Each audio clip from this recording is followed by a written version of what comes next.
Good evening. This is Cheryl at Sea Spirit Tarot, and I just wanted to jump on real quick. I know that big thing's starting tomorrow, so I thought I would do this video that I've been going to do for a few days, but things have happened and I just haven't gotten it done. So this is not quite tarot. This is part of my energy virtual plasma evolution stuff that I'm into. So we'll start with the card that came out was Flora. I forgot to turn on my magic light too. Does that help at all? Or give more shadow? Flora. And actually she is of all nature, but she's known more for spring and such. But that's okay, because we're all growing and renewing and have new flora within us all the time. And I'm learning my goddesses. And where's the gold? Where's the gold? How do we make the gold? And anyway, I wanted to talk a little bit about the Arcturus Stellar Code.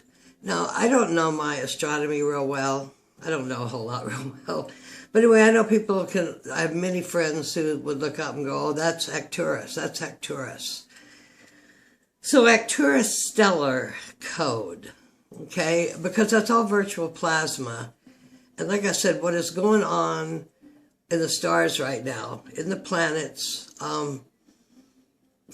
Jupiter just went across the galactic center. Venus is going across the galactic center. Of course, it goes like there every 2 years or something. But I mean, there's so much karma release. Now is the time to bring in the guides and evolutionary process and be electric magnetic and be who we are and open up all those parts of us that have been hidden in whatever it takes. And I'm just kind of fascinated by all of it. So I have a few notes here. The Arcturus Stellar Code. Arcturus is the brightest star in the constellation, and it's the herder of the divine will. It's emanating from the 7 stars of the Big Dipper in the constellation Ursa Major. Like an avatar filled with divine will, it stimulates great evolutionary change to all in its path. Now, I think the moon today or tomorrow, right here in this interval, is going through Arcturus. And the Vedics, that do astrology on cellular versus planetary. The planets pass through the stars, and that's how you get your what you need to work on. Anyway, it's a little different, but the archetypes of avatars and such are amazing. Anyway, back to here. Like an avatar filled with divine will, it stimulates great evolutionary change to all in its path. It's a bridge to Virgo, the hermit, who holds the Holy Grail, receiving the will of God. Edgar Casey, he spoke of Arcturus as being a stage of the journey, and it has been said to be the most advanced star system in the galaxy. Now, I do UFOs too, so. Civilization of the 5th dimension, it's Earth's future prototype. I mean, we're not even into the 4th. We're still in the words of the 3rd, okay? Energy, emotional therapy, mental and spiritual. Also an energy portal of death and rebirth. Something about you going through there and part of where your level up is. You're going to come back here. You're going to go where else you're going to go? What are you going to do? And the main thing is it's plasma. It's all plasma. It's all electric, just like we are. It's all magnetic. And if we tune into our bodies and feel our bodies, conscious of our bodies, we are the antennae, whatever it is, to attract these higher stellar codes into our body and evolve. So what I wanted to share was, I was at the used bookstore downtown a few months ago, and there was this card sitting up there. And I really didn't want to pay that for them because I really, whatever. And she says, well, next time you come back, if they're still here, I'll sell them to you for half price. Well, of course, she didn't remember that when I went back 5 months later. But anyway, I got them for a good deal. And they're sacred geometry, and they're Arcturian code. And the reason these cards were made, this is kind of the card that's a presentation he does. He made these cards because so many counselors, psychotherapists, and such were using these cards that they were making themselves with great effect. And so he went ahead and made a deck. So I'm going to pretend like I'm going to do one of these little walkthroughs everybody does, It comes in the little box like this. And it is actually a, not Hay House, but the other people. I'll tell you in a minute. Anyway, when you get it, it comes like this. And let me show you. It even comes with a pencil, okay? It comes with a CD that was composed just for it, which is actually in the CD player right now. It comes with a book. Let me tell you the name of the publisher because I have actually some of their stuff sounds true. It comes with a book that's what you would consider to be like an oracle book. It shows,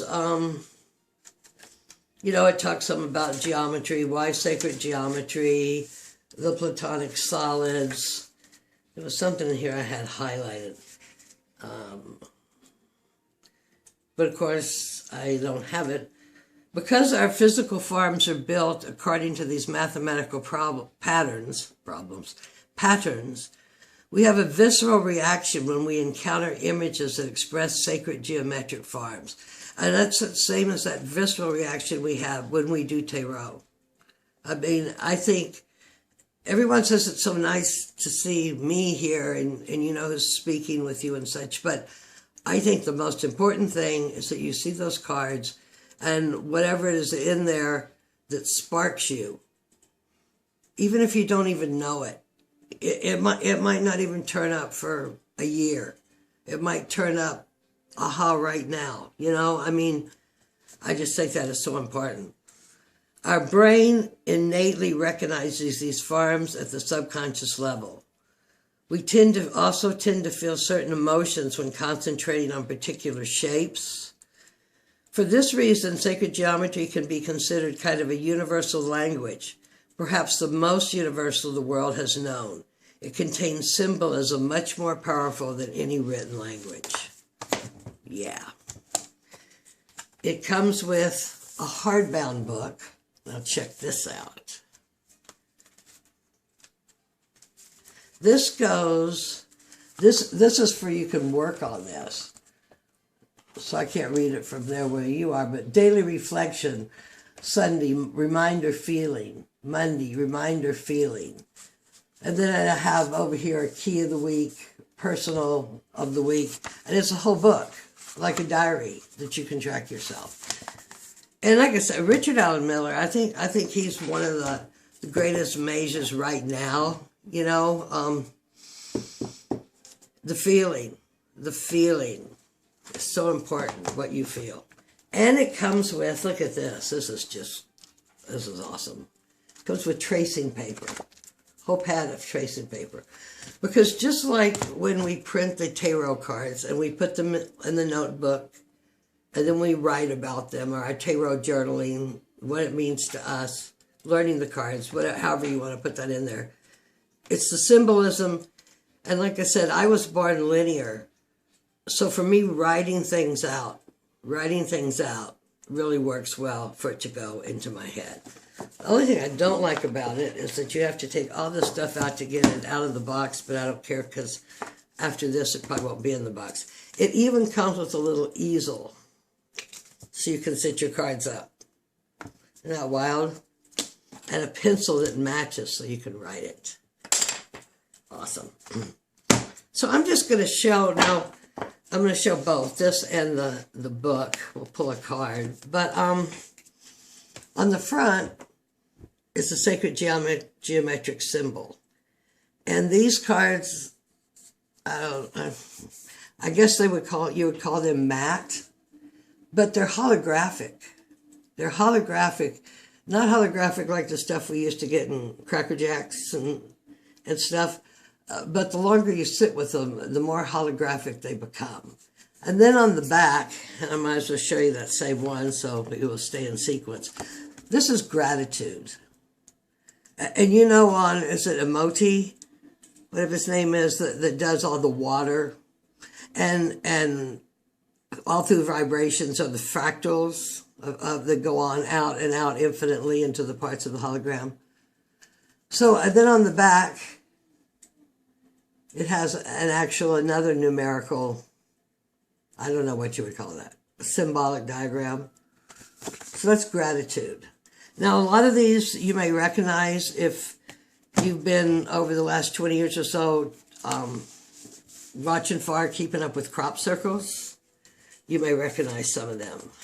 But I'm just going to walk through this deck. I didn't look at how many cards there are, but there's not very many. Recognition. Recognition.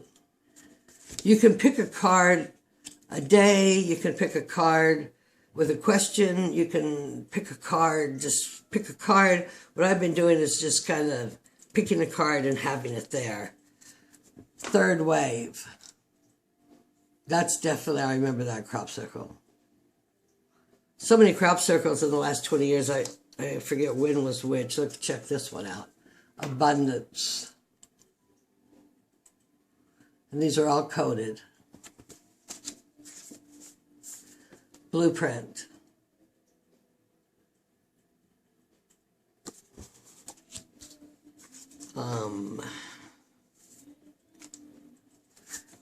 Freedom. We are all sovereign. Freedom. Remembrance. I put so many cards out, it's just going to be a delight because I just love the star cards. And, you know, I use that Hubble telescope, Major Arcana. This is intuition.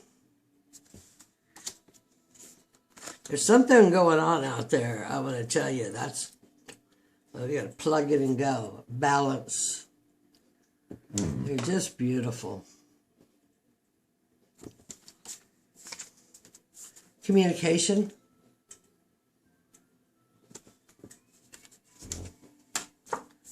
Surrender. Allow with grace and ease. And surrender. Surrender to hear the music of the spirits, the voices of your guides, your higher self. Surrender. Illusion. Wow. That was pretty wild. There aren't that many. Let's see. Release. Maybe these will help us go back to the 13th strand DNA where we were at. Healing. Oh, perfect timing I said that, huh? Healing. Forgiveness. I was expecting them to be, you know, like the flower of life, the Vexix of Pisces. Frequency.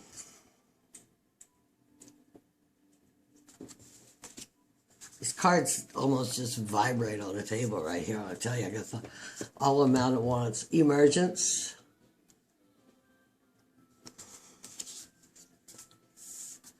Time shift. I'm all about the sacred geometry and these symbols.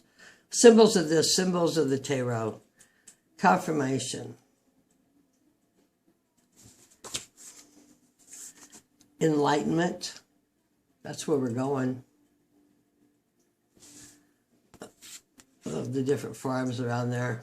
That's what I forgot. I meant to get my sacred geometry platonic solid crystals out for this, but I think they're up there in a bowl or something. Wisdom. I tend to like this. Somehow it connects with me because I feel real connected with the indigenous people. Don't ask me why. You know, I'm upper class white girl, okay? But somewhere. Oh, and then the loyalty. And I just feel working with the geometry and the star codes, which is what the people recorded, you know, in Stonehenge, the pyramids, all of those places, how they calculated the solar eclipses with these, what we call primitive, so that you could build up and be ready to work at the solar eclipse, because that's when it goes to 0 points, and you can make major frequency changes inside yourself. Connection. Seems like whatever I talk about, the card comes up that says, okay, you're talking about a connection. Guilt. Guilt. Interesting colors on that, isn't it? Empowerment.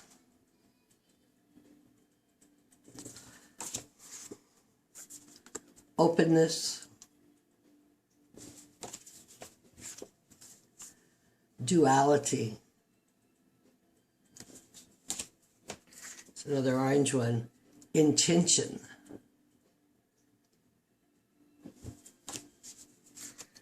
Another moon one. Integration. It reminds me of that picture of that moon goddess, Selena, or I can't remember her name. Oh, this is pretty. Here's where we need to go. Transition. Oh, isn't that just gorgeous? Huh. Contact. Initiate contact. Be aware. Allow with grace and ease. Be open. Don't constrict. Just be. Radiate. Pay attention. Listen. Those with eyes to see and ears to hear. Listen. Passion. And confidence. So since I'm working on this throat and solar chakra, and I'm working on my confidence, I don't really quite understand that. I'm going to look this up and show you which book is this. Confidence. I had another one marked, but I forgot to pull it out. But you can do self-inquiry and journal them, trace them, unlocking your potential with sacred geometry. They tried to keep it secret for a long time. I was kind of looking for something else to show you real quick, but I'm just not going to hold up all the time reading in a book. Confidence, confidence. So, if you have this card, confidence, better not try to do too many things at once. I just got home from a Christmas bazaar. It was hot. And watch that thing. First level of the shadow work, it was triggering. Everything was just triggering. So this is like, say, you would if you chose this card for today, you know, however you chose it, you would sit this out on the little easel for the day to be conscious, or sit it on your altar or wherever you would keep it. This is the back. I'm not still quite sure what we do with the back. But the book, I believe this is the farm that you would trace with the tracing paper. And it says you can trace it and go over it as many times as you want. When I was a child, there was a puzzle in a box that had almost the same configuration as here. Not the outside, maybe. But I can remember that puzzle. It's like a kid's puzzle kind of deal. Not a little kid's puzzle, but I can remember messing with that thing a whole bunch. So here's what the book says. Confidence. The energy of confidence stimulates you to make your choices based on your level of confidence. Everything happens for a reason. You should feel confident knowing that you cannot make any bad choices. The choices you make will merely determine the length of the road ahead of you toward reaching your goal in this lifetime. I really had a better one marked before, but so they would be as oracle cards, right? As oracle cards also. And anyway, that's just my short little video because now I want to play with these cards. I'm gonna I'll probably pull one a day. I have been listening to the CD, but I'll also listen to, I spent a lot of time listening to like a channel CD from Hather, and music as such. I don't care if Flores of the Spring. It's all about my growth, illuminating my own self with this bright goldness. Of course, where I live, we were driving home, and it's like, look, fall colors, because I remember when I was went to school in Wyoming, the people said, where you live, do the trees lose their leaves? And I went, you know what, I really don't know. Because out west, most of it's conifers, and they stay green. But yeah, down here, pretty much the hibiscus and the roses bloom, but you'll have a few trees, and so you'll see one fall color tree, and that's how you know it's fall, and that you've just been to a Christmas craft bazaar. So with that, I want to thank you for coming if you sat through this, and remember that it's all just an illusion anyway. Love you all. Bless you. May the goddess protect. Bye-bye.